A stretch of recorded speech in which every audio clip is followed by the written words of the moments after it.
न जाया न विद्या न वृत्तिर्ममैव गतिस्त्वं गतिस्त्वं त्वमेका भैरवी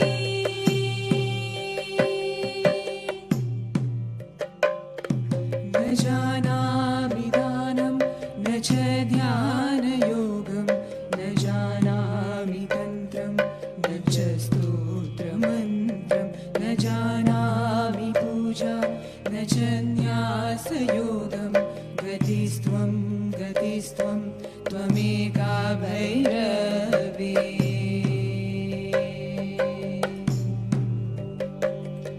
प्रजेशं रमेशं महेशं सुरेशं दिनेशं निशीथेश्वरं वा कदाचित् न जानामि चान्यत् सदाहं शरण्ये गतिस्त्वं गतिस्त्वं त्वमेका भैरवी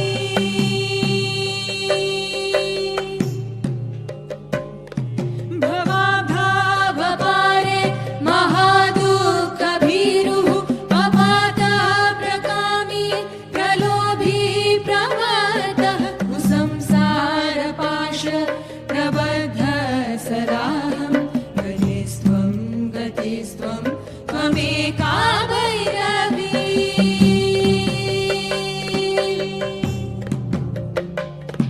न जानामि पुण्यं न जानामि तीर्थं न जानामि मुक्तिं भयं वा कदाचित् न जानामि भक्तिं व्रतं वापि मातः गतिस्त्वं गतिस्त्वं त्वमेका Bhairavi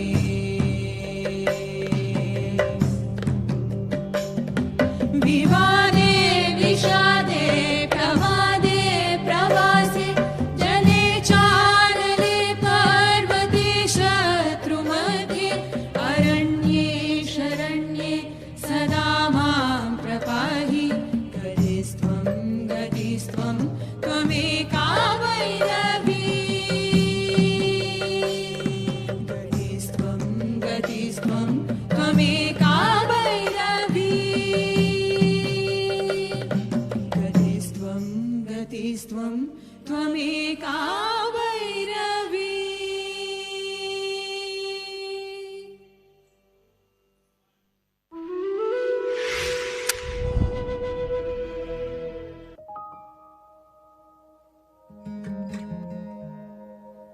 Well, a wife that I loved, I romanced, I lived with, now I bow down because the way she exited the body, it's not a simple thing.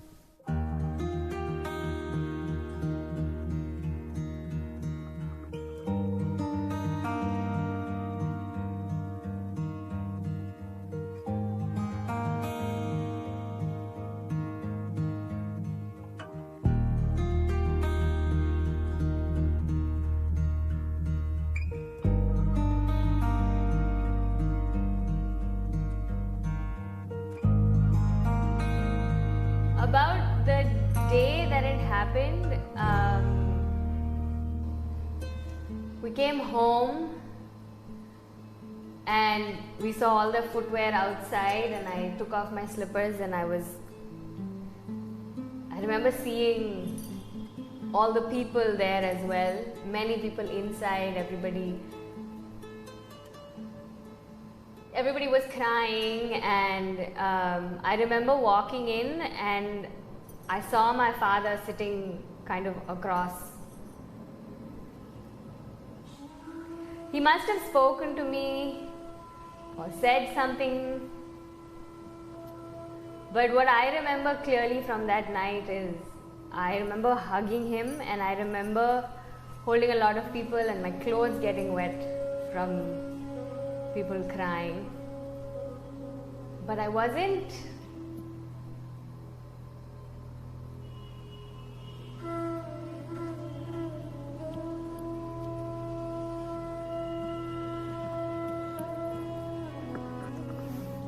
I don't know, it was the next morning when I saw everybody and everything was done, then I kind of it kind of settled that it was over.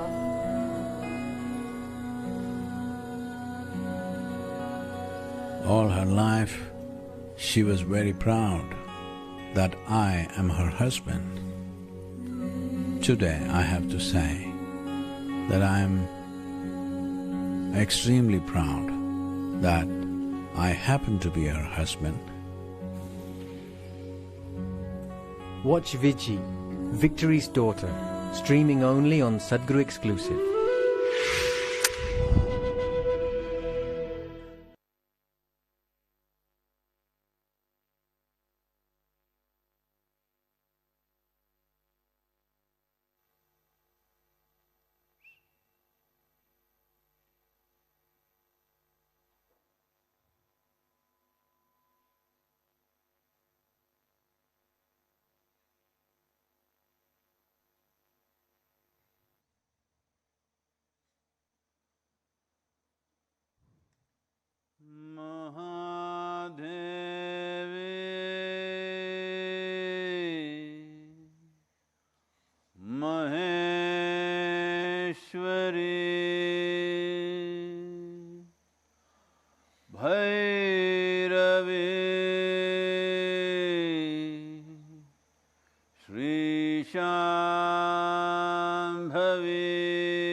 Linga Bhairavi.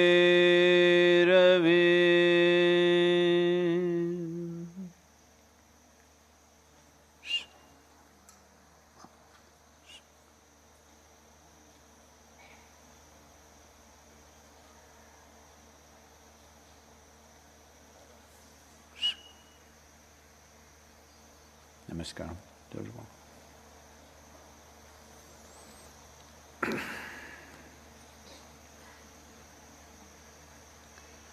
Today is referred to as Thaipusam in the Tamil culture, which is considered to be the most effervescent of the various spiritual events that this culture is full of. Literally, every day of the 365 days are marked for different aspects of life. But this day,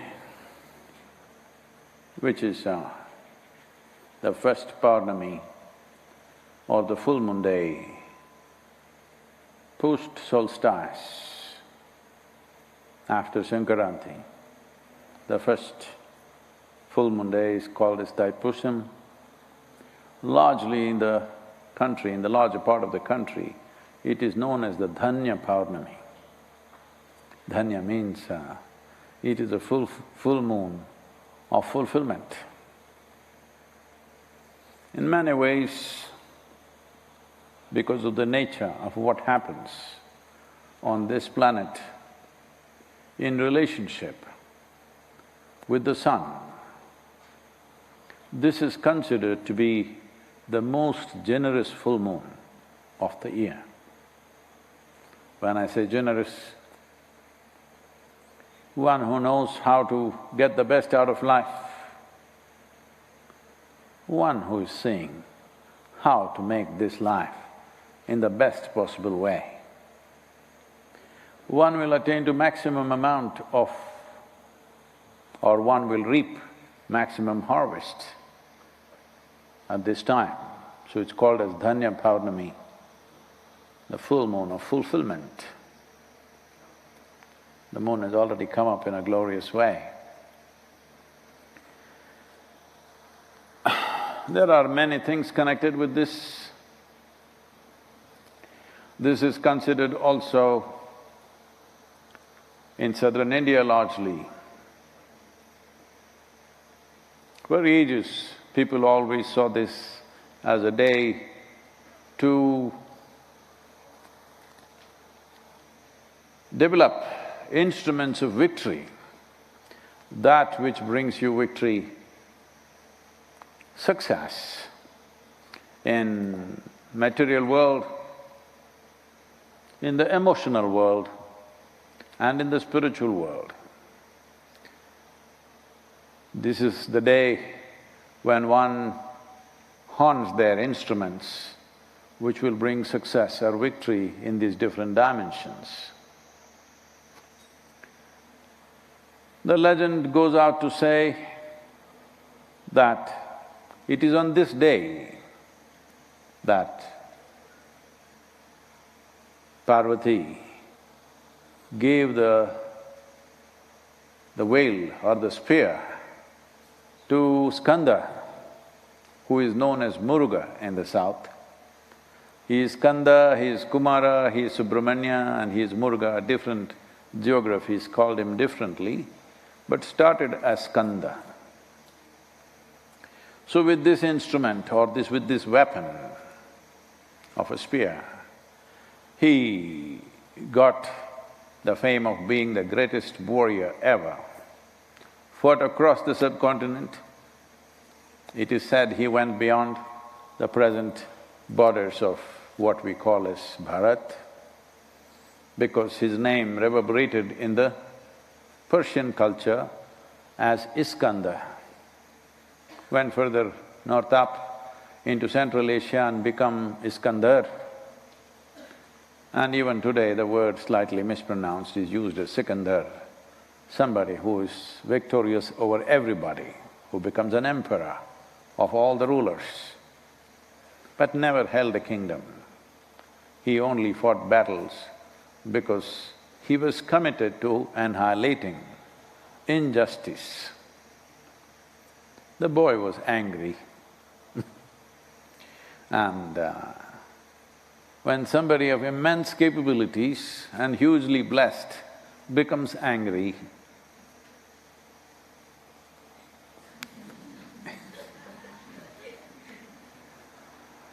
so it happened and wherever he thought there is injustice, he started killing.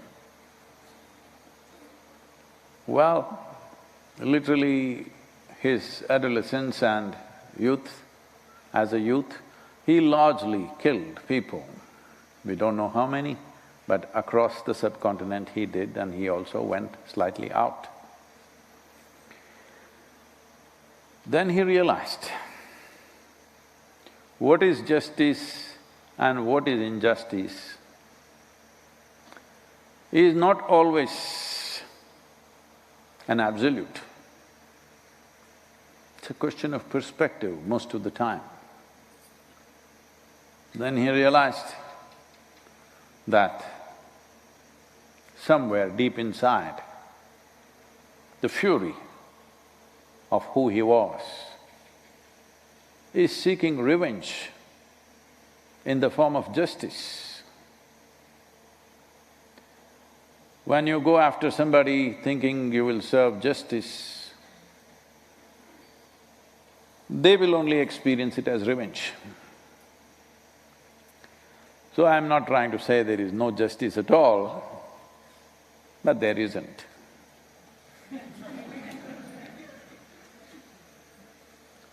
The world, human life, always balances between we work for either the larger good of the people or larger harm to the people. Never in the history of humanity have we achieved that kind of a thing where there was absolute justice. We've only talked about it. We never have managed to manifest it. In small societies, you may, but as the size grows, it only becomes about larger well-being. Larger well-being will always be perceived by a certain group of people as injustice to them. Endlessly, in every society, in every little place, this is going on. Even within a home where there are 4 or 5 people, somebody will always be feeling there is injustice towards them, however you do it. Because there is no absolute definition of what is justice. The largest well-being that we can serve even a given group of people is the only justice we have managed till now. When he realized this, he washed his sword and his spear and went up the mountain and left his body because he knew he was fighting for a goal which is not just elusive, which is elusive. Having said that, only if you realize this in your life, that life is not a bundle of absolutes, then there is possibility of fulfillment. Then you will ask, Sadhguru, are you saying only corrupt people will find fulfillment? That is the human struggle. When you employ one dimension of intelligence, that dimension of intelligence which we consider as intellect always looks for straight lines. When it does not find straight lines in any aspect of life, it will feel it's unjust. Another level of intelligence which is not within the straight lines, which cannot be bound within straight lines, feels perfectly comfortable with small discrepancies. It is okay with the order that we see in a forest. But a logical mind will seek a manicured garden everywhere and will be disappointed because manicured garden is only possible in small patches, never possible as a global phenomena. So that is Kanda's story, but he got his weapon of instrument, according to the legend, on this day. That is why he was so successful in his mission. Well, ultimately he came to realization that his mission was not right, but that is also considered victory in this culture. Anywhere else he would be rated as a failure because he failed in his mission. But in this culture, which is not of straight lines, we see this as a success because he realized. In his activity in the world, he failed, but he realized. We hold that as the greatest success, not material things. If he had listed this many victories and if his mission was complete, only then an intellectually constipated society would consider him a success. But here, he failed, absolutely failed in his mission, but he is a success for us. All over southern India, we worship the boy more than his father.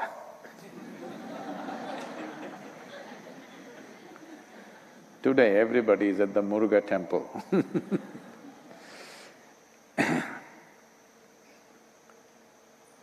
because realization, which is not confined within the definitions of human logic, is considered the highest success. On this day, 24 years ago, one among us, one of us,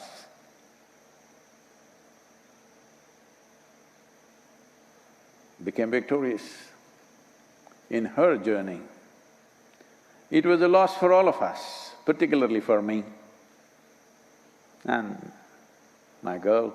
It was a big loss, but we still consider it a success. This is our problem.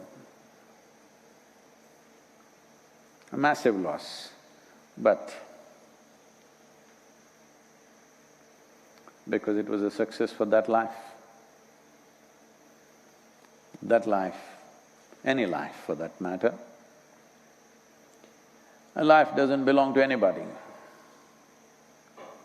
As body, we may say this is parented by these people, this is married to this person or that person, or born to this person or that person, or fathered or mothered this person or that person. But as a life, we don't belong to anybody. As a body, we belong to somebody maybe, but as a life, we don't belong to anybody. So in that context, it has been one of the greatest victories that has happened here, though it was a great loss for us.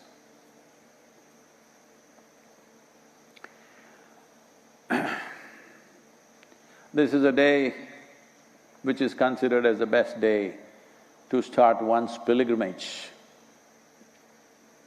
Pilgrimage always meant a journey in which you'll obliterate yourself. Once again, our idea of victory is we are obliterated. Our idea of victory is not piling up people and sitting on top of their heads. Our idea of victory is to obliterate ourselves, to dissolve ourselves, because this is a land of devotion. The object of devotion is only dissolution. We may use another object as a means to dissolve, but the fundamental objective is to dissolve. Well, does it mean to say this is a culture committed to failure? No. Because within the framework of one's intellect, if one sits there, one sits here, one sits here, you would think, he is low, this is medium, this is high. But we always understood in this culture, the planet is round and it's spinning. Your ideas of what is low, what is medium, what is high, you're totally messed up in your head. You don't have a larger perspective of life. You're counting the steps that you climb because you're horribly identified with a little bit of earth that you gathered in the form of your flesh and bone. Because of that, your perspective is all messed up. This is a day where people start a pilgrimage, particularly in Tamil Nadu. Because pilgrimage means we have started the process to dissolve ourselves, wear ourselves down in every possible way. People walk hundreds of miles. There is still a vibrant culture of pilgrimage here, that people walk hundreds of miles to get to generally to the Murugan temple in Tamil Nadu, but various kinds happening across southern India. Because according to the position of the planet, we have recognized whatever we do within ourselves for our inner well-being finds results much more easily during this time.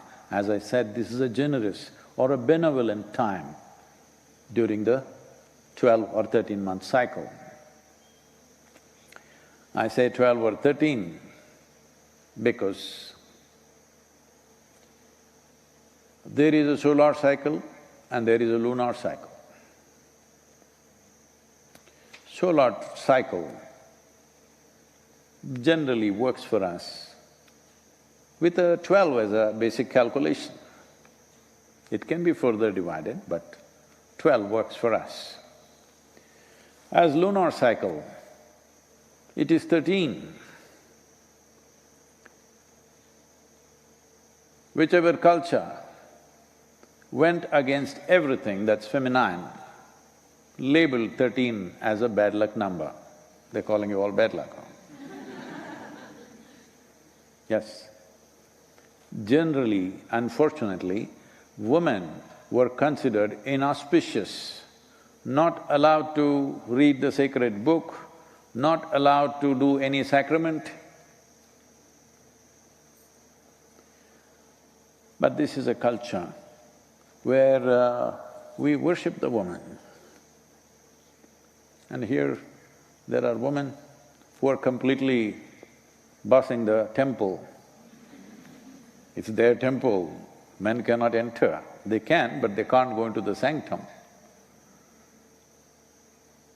Because this whole idea of what is superior, what is inferior comes because you're applying one dimension of your intelligence to everything. One dimension of see, it is like this. You just have a foot scale. This is your only measure. So now, what is big, what is small? With this, okay, this one is 5 feet tall, that one is 6 feet tall, so that is a big man, this is a small woman, this is this, this is that. But now we got some other quantity. Let's say we got a liter of milk. You went there and with a foot scale, we spilled the milk. Now you measured nicely and said, this is 10 meters of milk. The 10 meter of milk can be stretched to 100 meters if we want. So there are different dimensions to life. For everything you have one measuring scale. Because of that, something becomes inferior, something becomes superior, something sacred, something filthy. Now, here, either everything is sacred, this is one way, or everything is filthy, that is also another way. If you do the filthy way, you can't be in the social sphere of life. So better see everything as sacred. This is why we, go see Devi, this only. Whatever temple you go, this only. If you see human beings, this only. If you see a cow, this only. An elephant, this only. Rock, this only. A tree, this only. Because we are not looking at life from the limitations of our intellect, which unfortunately today has become the only window that we open through our education systems. So Devi is a tremendous opportunity. She is made in such a way, she's wonky. She drives you crazy for no reason. You step inside not knowing why, tears will flow, you're quite fine. Nothing wrong with you. Well, if life did not overwhelm you and bring even a drop of tear in your eyes, there is something seriously wrong with you, you better know that. Yes. If life doesn't overwhelm you, why the hell are you here? Oh, maybe you want to go to heaven and then be overwhelmed. All the best. So, the period of sadhana here, during this phase, produces maximum results. Because of this Bhairavi sadhana, this time because she has completed her 11-year cycle. If you did not know her phone number, it is 11.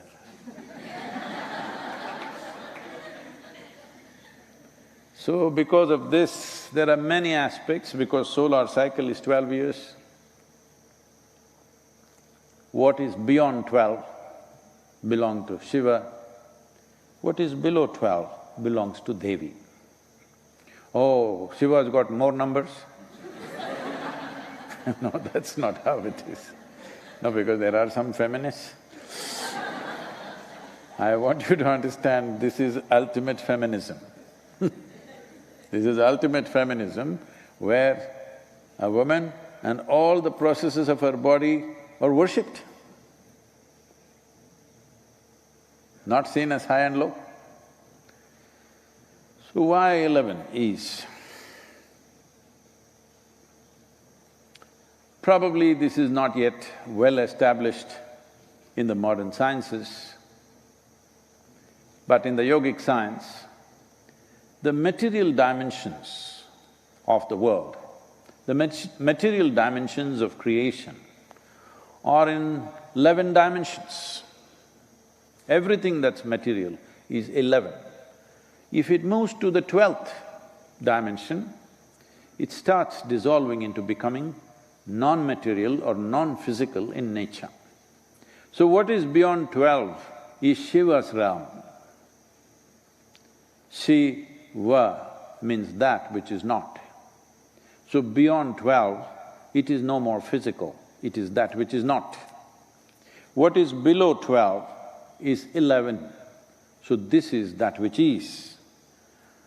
So Devi is consecrated in a way that everything that we do with her is 11. You see, even her Trishulam is at 11 o'clock. We are located at 11 degrees latitude. All these things have fallen well together. The way space and time is conceptualized in the form of material manifestation of creation, even in modern science, is moving towards… theoretical physics is moving towards clearly saying there are 11 brains or 11 membranes or 11 universes or trans-universes. Beyond that is non-physical dimensions. Still there is existence, but not particular in nature, not material in nature. The deepest trench that you find in the oceans of this world is 11 kilometers, because the design of what happens in the creation is based on certain fundamentals. One thing manifests in one way, everything else is related to that. There is something called as a constructional theory that they have gone into these days, and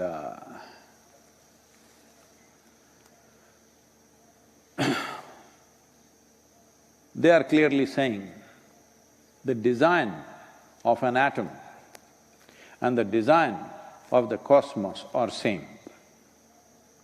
The fundamental design of an amoeba and that of a human being is the same. Only the complexity and sophistication has multiplied many-fold over, so it looks so different, but fundamentally it is the same thing. So because of this, in the material world, so many things hang around number 11, because that is the dimension we are representing as Devi. To find success and victory in the material world, if you transit from this, go into 12, we are only thinking of mukti, that is being liberated from the material world. I always feared when I consecrated 11 years ago, and that day itself I said, I have a fear in my heart that she will become more popular than him.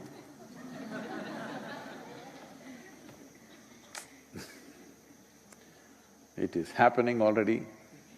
As a part of as a part of regulating her popularity, we are doing a bit of a lockdown for the last few years for her, not just for the virus, even before. We're closing down the Devi temple for a period of time. This period may increase as she becomes more popular, because we don't want people to be more focused on material victory than ultimate victory in their lives. They need to Come, temple is closed, so at least then they go and sit in dhyana.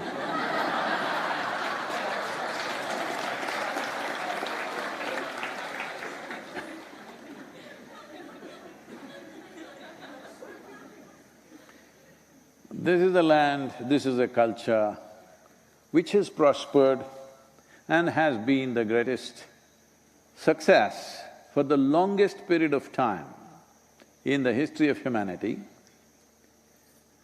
not based on its organizational skills, but based on unfolding of individual genius. We have produced magnificent human beings, the kind of human beings that gods would be envious of. So many. So the success of whatever we did has always been because genius opened up very generously, because we figured out how life gets to its best. In this process of unfolding human genius, the energy manifestation that we refer to as Devi Bhairavi today is a significant aspect that one can use this to unfold the variety of capabilities that a human being is capable of.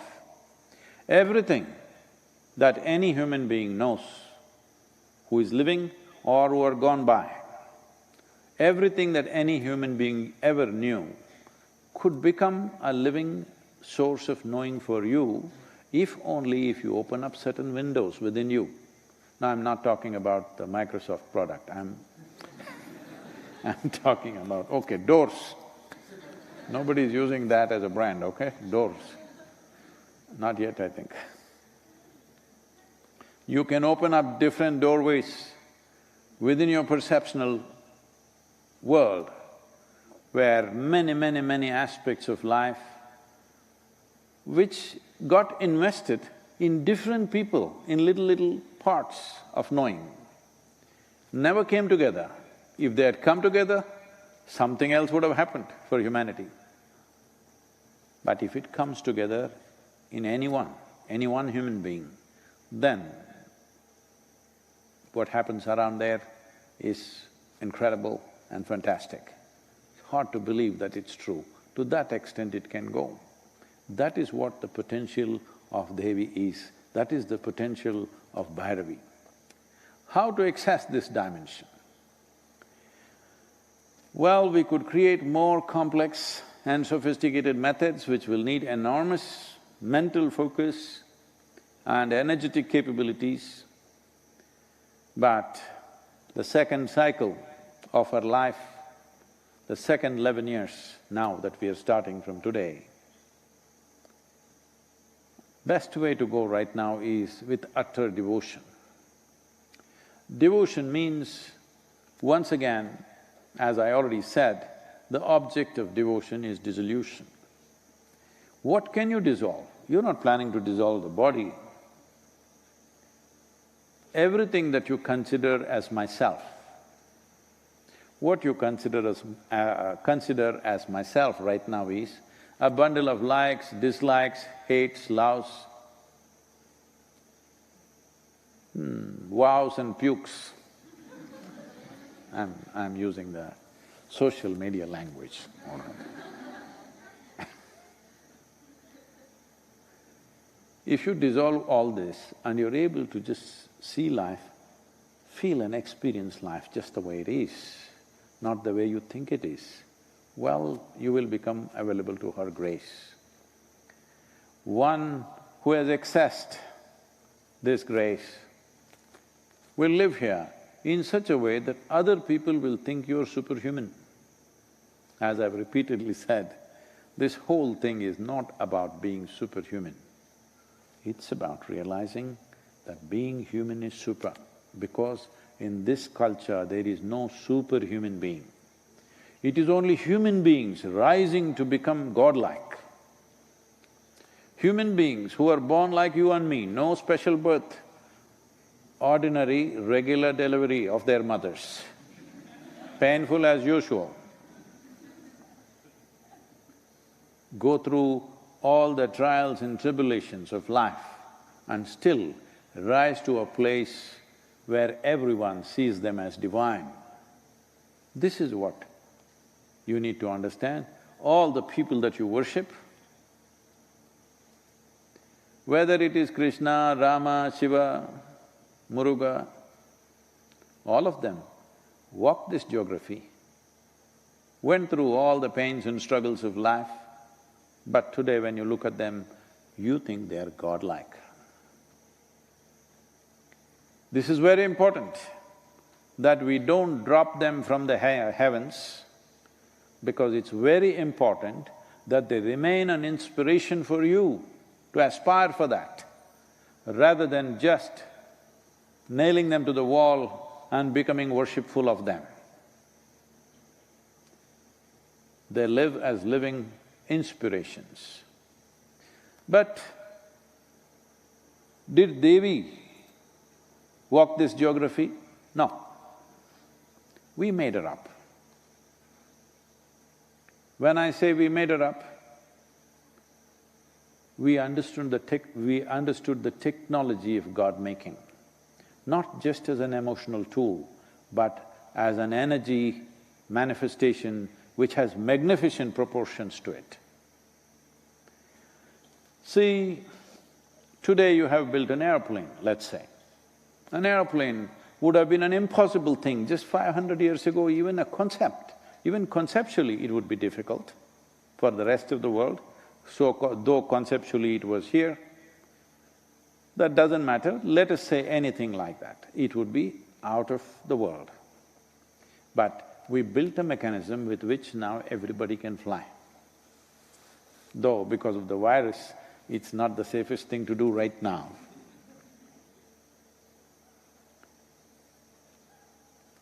So a magical thing like this, you know, I've been involved in aviation since I was 12, 13 years of age. First the disastrous attempt to build a hang glider and fly, which cost me some bones. And then proper hang glider built by somebody and flying that, and then motorized hang gliders, then of course commercial flights, and then now we have a rotary wing license to fly. So I've been engaged with aviation literally almost all my life. So I've observed this. Even though I might not have put in thousands of hours of actual flying, I've observed this and observed this, whether it's a bird or an insect. One aspect of my observation is always about how it flies. It always fascinated me, how is that damn thing flying, because I couldn't.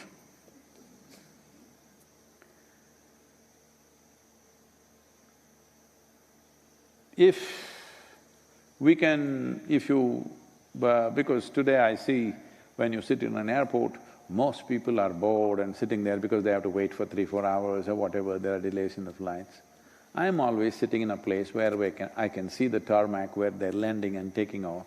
I must have seen, I don't know, hundreds of thousands of landings and taking offs in my life. But even today, I get goosebumps the moment this machine takes off, because tons of metal and people and baggage and whatever else, the way it flies off, it's still magic. Magic is not gone out of it just because it's flying every day. Still it is magic. If the first plane, if you saw flying, you would think, most fantastic thing you witnessed. How come? Because it's a millionth plane, you lost it.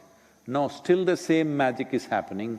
Your ability to experience the magic is gone, unfortunately, because you are not living out of consciousness, you're living out of your silly memory. I'm calling memory silly, not because memory is silly, because you are making an attempt to make the dead memory live. That is silly. Raising the dead people, this is, especially when these days they have stopped.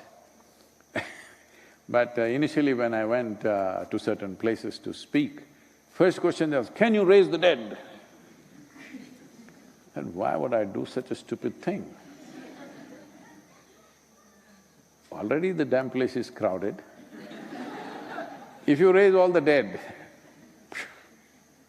I want you to just imagine.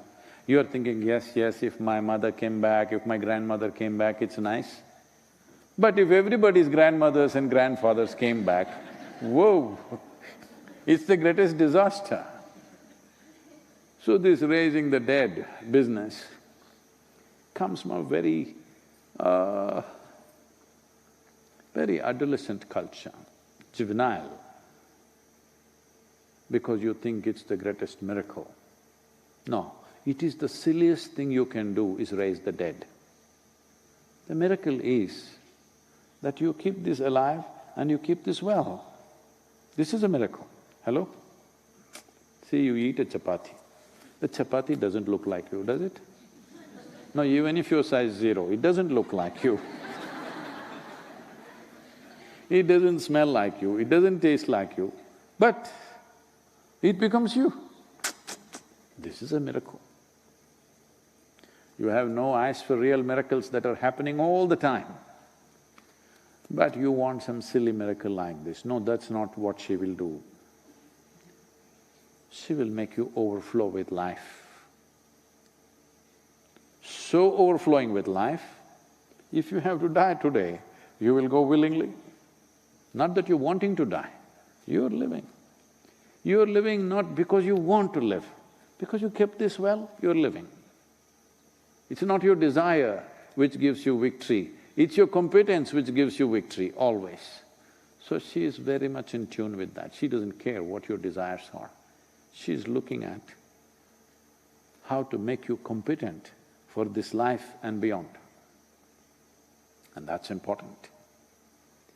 If you have no competence, you have desire, all you will get is frustration halfway down the life. This is what they call as midlife crisis, because they have desires, no competence. They have desire to live joyfully, full of love. Midlife crisis is usually not only with the profession, usually it involves the family, relationships, all this.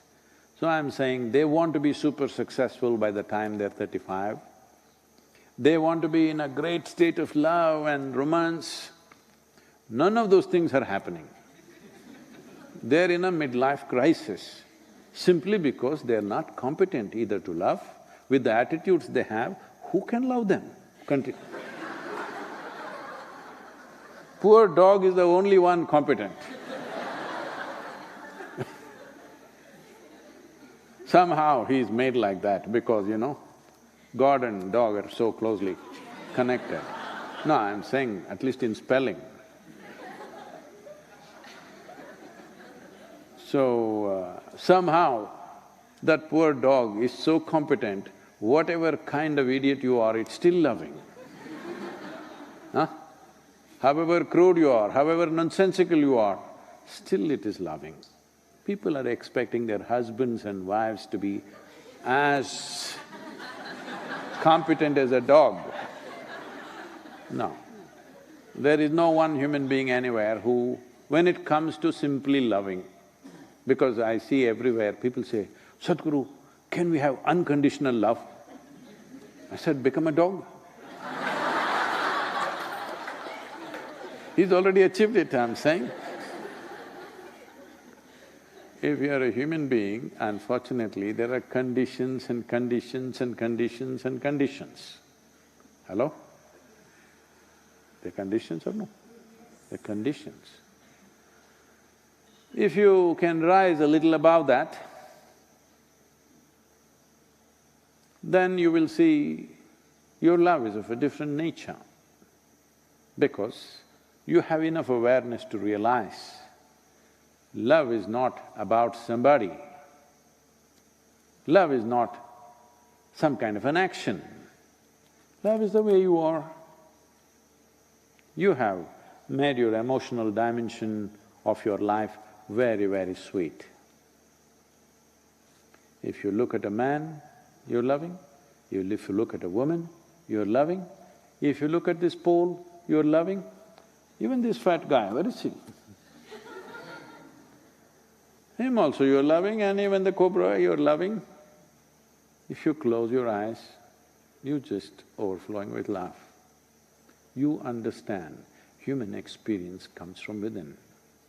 In that sense, devotion is a powerful tool that you dissolve all this.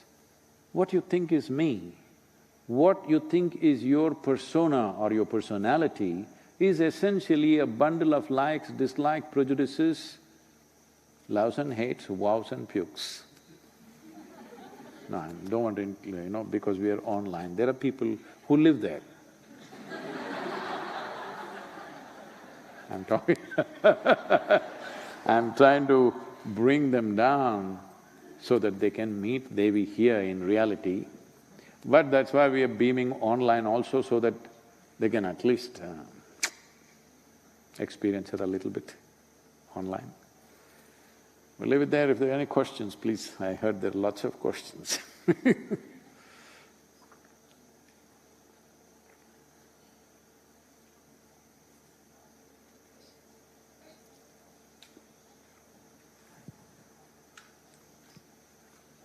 Namaskaram, Sadhguru.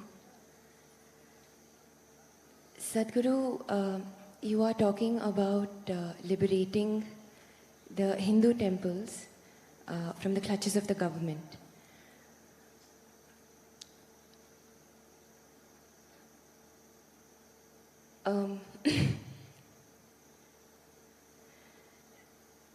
Sorry, so if Are you opposing me? Sorry?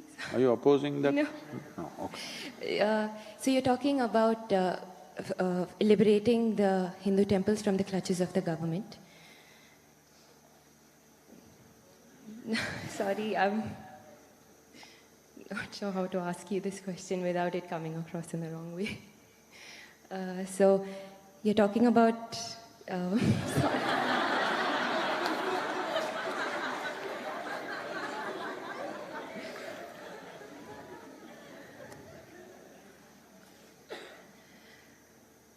In case this does happen,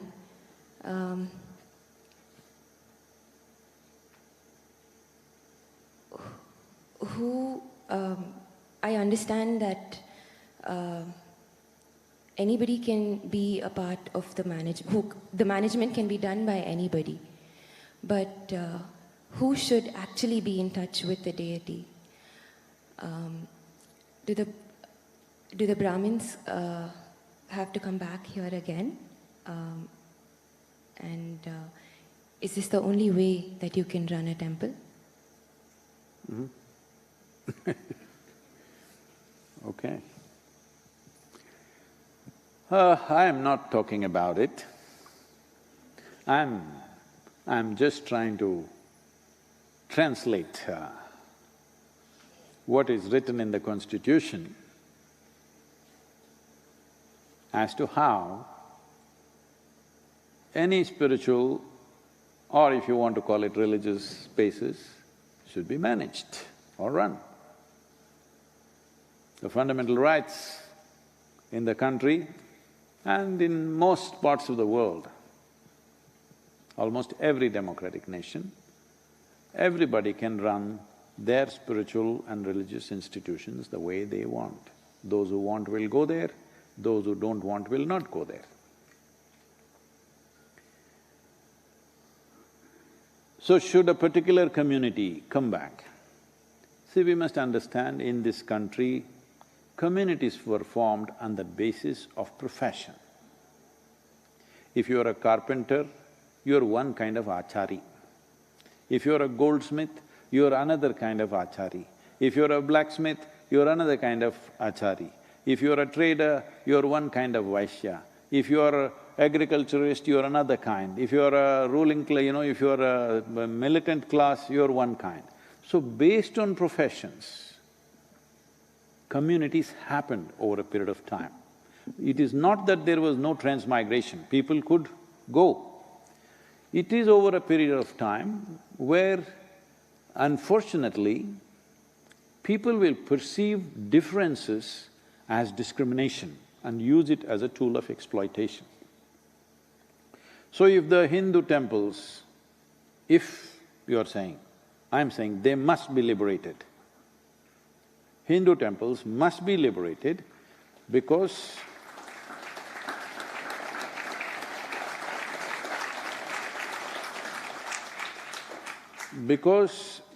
one important aspect of this is, it never belonged to a particular religion, it belonged to a particular trait. Devi temples are made one way, Shiva temples are made another way, Krishna temples are made another way, Vishnu temples are all in one way, Brahma temples in different ways, and all the different kinds of Devis, they are made differently. These were all energy centers established for different purposes. According to your purpose, whoever you are, you could go there. And according to its nature, different class of people manage different types of temples. Over a period of time, for the maintenance of the temple, by the devotees constantly contributing to the temple, temple's wealth grew. As the wealth grew, slowly certain communities tried to kind of dominate that, because there was so much money and so much wealth, so naturally certain people dominated that. Well, in the British era, you must understand this, the Hindu temples were not taken over by the British Empire.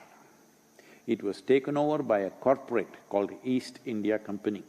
A business took over the temples. Why was… you think the business was interested in your religion? No, because they saw there was so much wealth, they decided they must take it. In 1840, because these temples were managed by the English people, resistance rose in the Christian community, both back home for them and also here, that Christian men are managing pagan temples and we cannot condone that. So they decided to hand it back. By then they had shaved off all the jewelry, this, that. They couldn't take the land to England, so they took only what could be moved. Some temples escaped this, most temples lost their gold and diamond and everything that they had in huge quantities because people went on contributing. Only when some emergency like a famine or something came, it was for the temple to decide how much it should spend on those situations. Anyway, that's a history thing. Now if we release it, should the Brahmins come back? Not at all.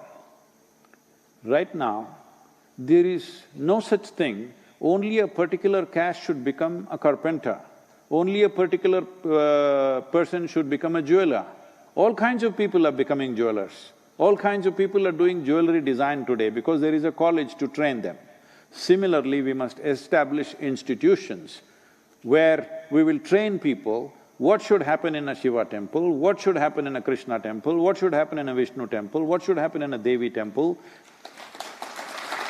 So, whoever learns the process and passes the examination, they will run the temple. Well, right here at Isha Yoga Center, this is a classic example. Here the Bhairavi Devi, a stringent training process, because this has a certain level of ritual involved. Only women can do it. Men are only in the outskirts of the temple. They cannot go in because that's the nature of the consecration.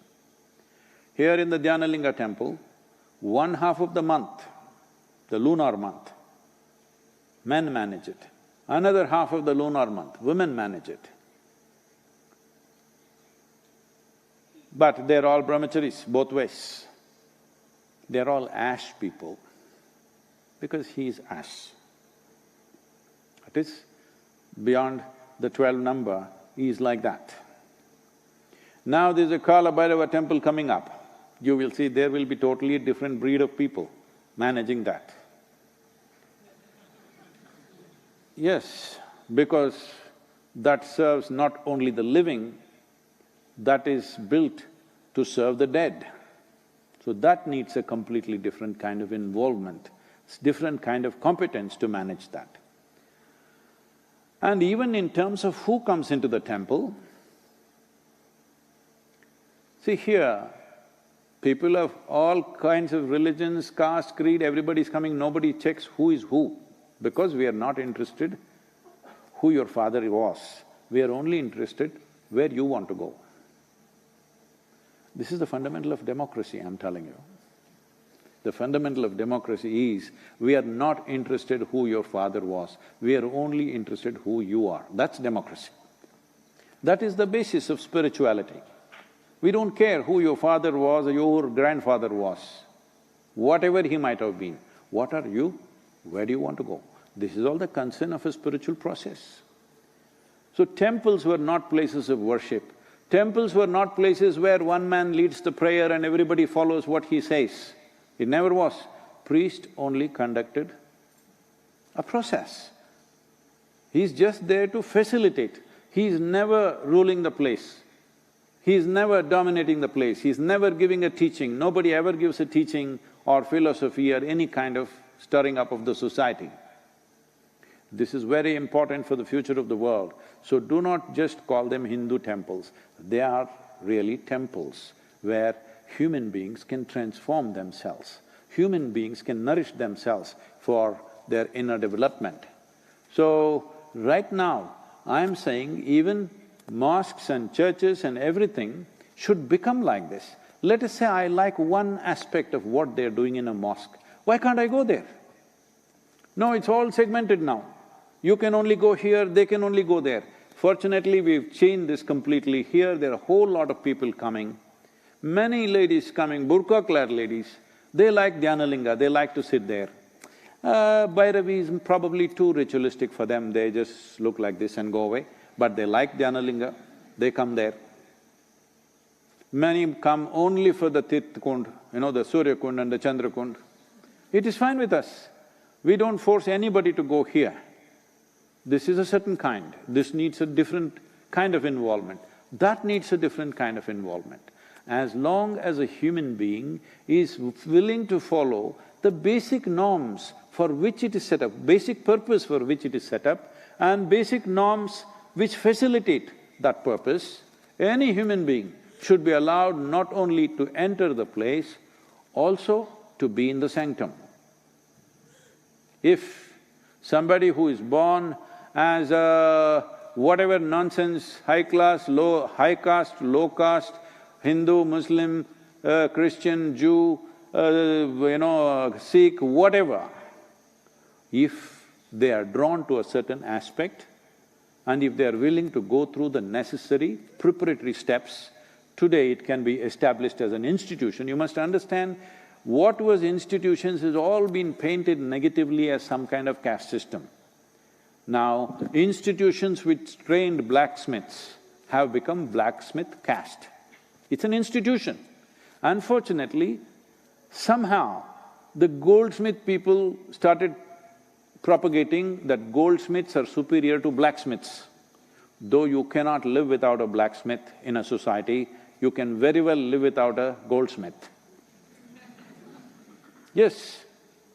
So this superiority, inferiority business is something that's happened later on. The temple never had that. See, temple means it is trying to make a certain dimension of life which is crossing the boundaries of one's physical nature, available to people, available for people to experience that dimension.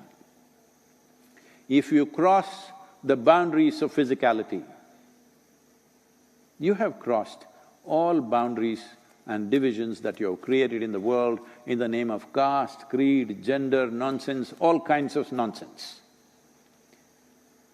All these things have happened in many temples, they don't allow foreigners. See, there was a time where in India there were boards, Indians and dogs are not allowed into this place. So in reaction, you put it up in your temple, foreigners not allowed. This was your little reaction. And also it was true, people came in just to desecrate the temple. They come and… there are any number of incidents where they come inside and they want to spit in the temple, any number of incidents where intentionally they want to urinate in the temple. Those were the times of occupation. That is gone. Today, if somebody who is not born in India wants to come into the temple, they're coming in because they genuinely want to come, not to desecrate it, not to dishonor it. They're really coming because they want to experience it. So, nationality, gender, caste, creed, nothing matters because this is a dimension. Temple is a dimension where you transact with that which is beyond your physical nature. This is open to every human being, not only for management, not only for use, also to be in touch with the sanctum sanctorium. It is open to everybody. I would like to see that there used to be… there were mass here who are African in origin. Now there are people from all over, some from United States, some from India. I would like to see every kind, maybe Chinese, Japanese, this, that, works, everything. It's important.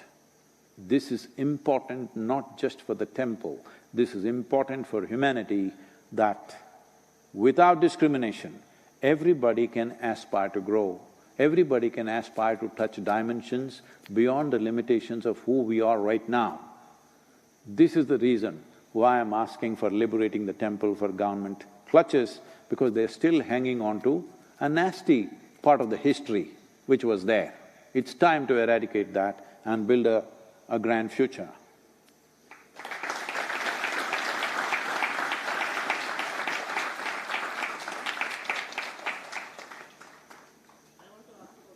Whoa. 8 o'clock, they're closing this off, right?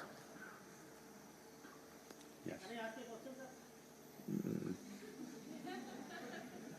There is something called as time and space. Right now there is space, but there is no time. It's a three-word question. Is exoneration possible? What is that? Is exoneration possible?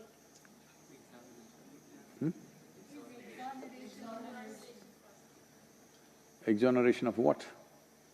If we have committed a sin deliberately, can we get rid of this by consequences of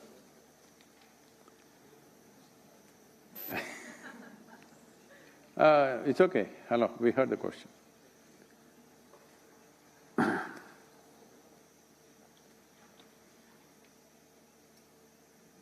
It looks like you didn't hear the first part of the talk at all.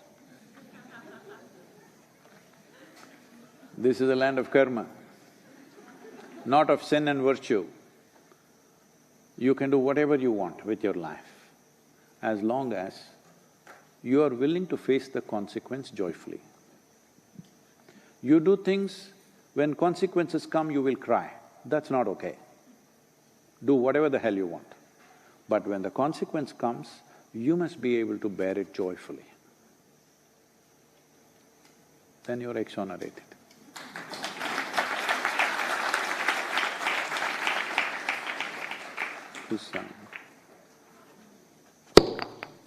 Here we have we have, for those of you who are new,